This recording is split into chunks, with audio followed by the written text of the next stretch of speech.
Hi guys! Yang lulutuin kong na yan, tortilla de patata. Ayan siya guys, nakatadtad na yung patatas. Ito, ganito yung siya pagkatadtad. Ayan o. Yan. Tapos ganito din kanipis. Isang piraso lang to na malaki. Malaki siya patatas pero isang piraso lang yan. Tapos ito sibuyas, nakatadtad na rin. Ganito yung pagka slice niya. Ayan o. Half moon. Half moon ang tawag niyan. Pagka-slice. Tapos, meron akong dalawang itlog.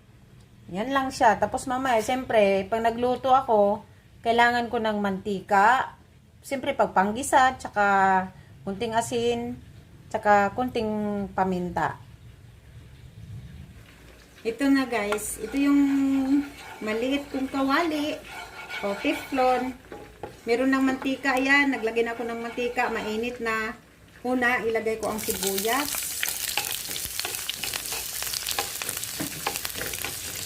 Tapos itong sibuyas, kailangan yung mag-brown siya, yung i-caramelize natin ng maigi.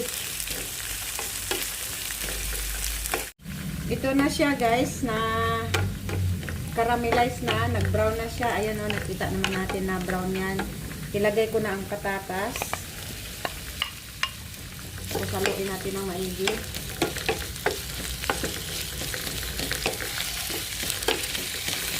Tapos, hintayin naman natin yan na maluto ang patatas. Lagyan ko siya ng asin.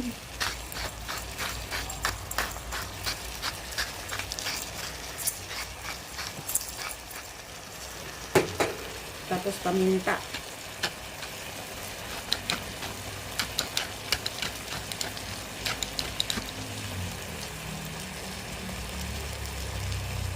Haluin natin para ma-mix.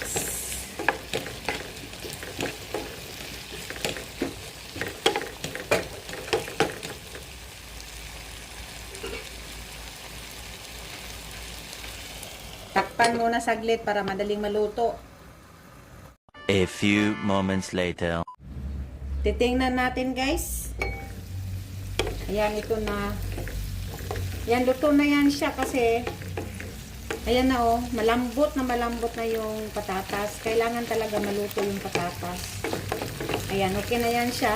Kailangan ko itong palamigin bago ko gawing torta. Ayan, dito ilipat ko sa bowl para lumamig. Ayan.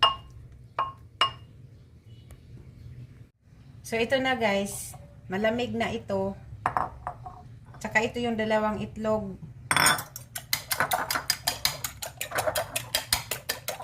Ibibit natin ng maigi.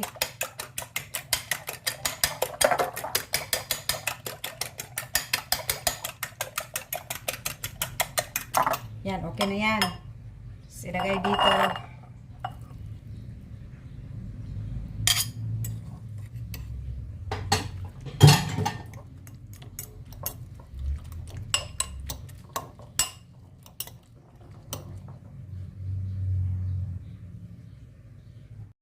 Ito na guys.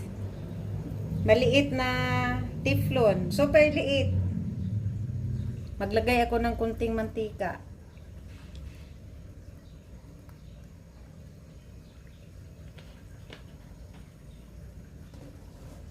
Kahit hindi na kailangan ng mantika kasi teflon naman ito, pero maglagay pa rin ako para hindi magdikit. Ang cute ng teflon ko.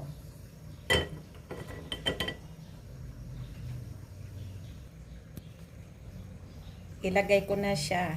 Ayan. Kailangan mahina ang apoy nito. Mahina para hindi siya masunog.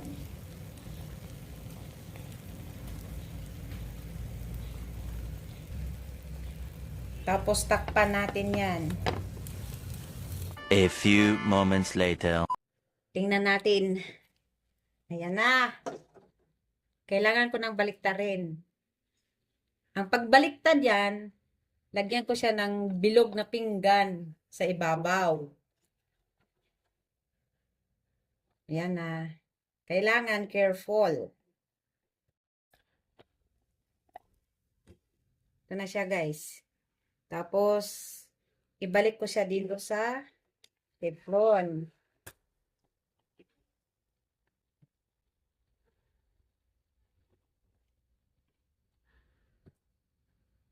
Takpan natin ulit. Yan. Pagkatapos ng ilang minuto, saglit lang, mga ilang minutes lang, para maluto yung itlog. Yan, tingnan ko. Tapos, kailangan tusukin ko sa gitna para malaman kung maluto na ba, kung luto na ba. Gamit ang toothpick. Ayan siya, guys. Oh. Dapat, walang sasama na itlog. Ayan, oh, malinis yan. Oh. So, yan, okay na yan siya. Luto na yan.